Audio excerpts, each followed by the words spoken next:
Welcome, everyone. It's time to put what you learned in the previous lesson to the test with this tricky challenge. This activity is called Housing Hackers.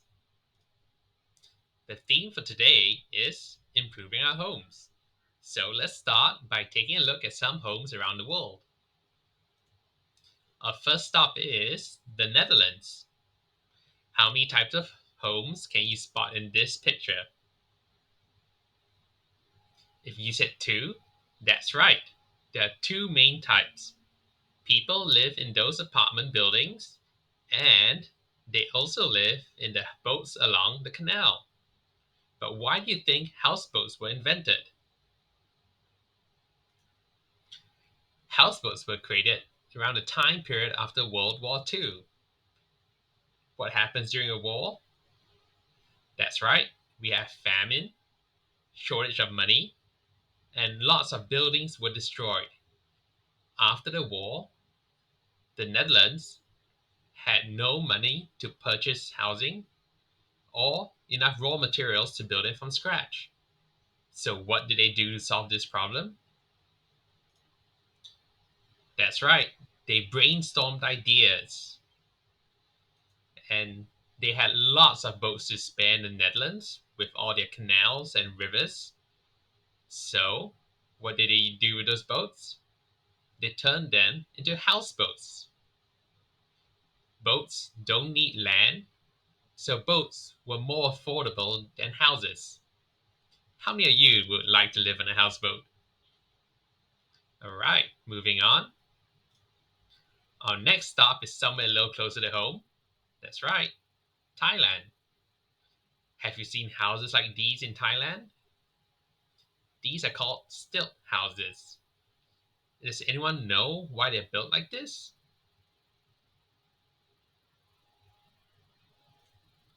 That's right, in Thailand, they get lots of torrential rain.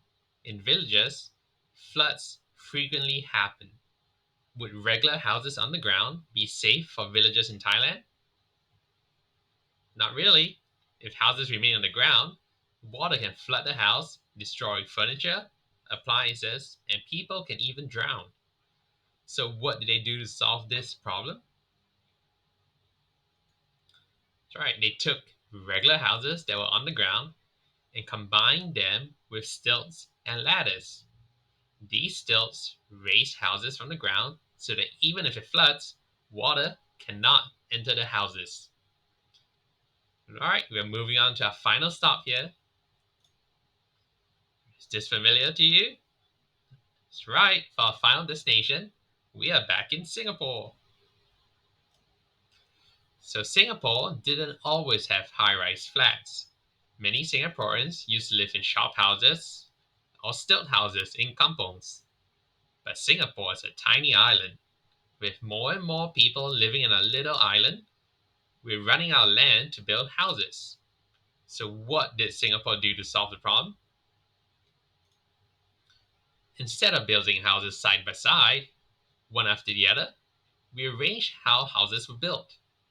We stacked houses one on top of the other, and that's how we got our high rise flats. Today, most people in Singapore live in HDBs or condominiums. Of course, no solution is perfect. Can, can you think of any problems with high rise flats or apartments? So, how are we going to come up with solutions to fix the problems of today? Can you remember how people all over the world came up with their housing solutions? They engaged in the process of inventing or innovating by ideation, where they brainstormed and sketched out their ideas on paper. We learned about how they put their boats to other users with their houseboats in the Netherlands, how they combined houses with ladders and stilts in Thailand, and how they rearranged the concept of a traditional house or neighborhood with high rise flats in Singapore. Now, here's your task. You're going to pick a problem to solve, and it's two steps. First, design your solution, and then share your solution on Padlet.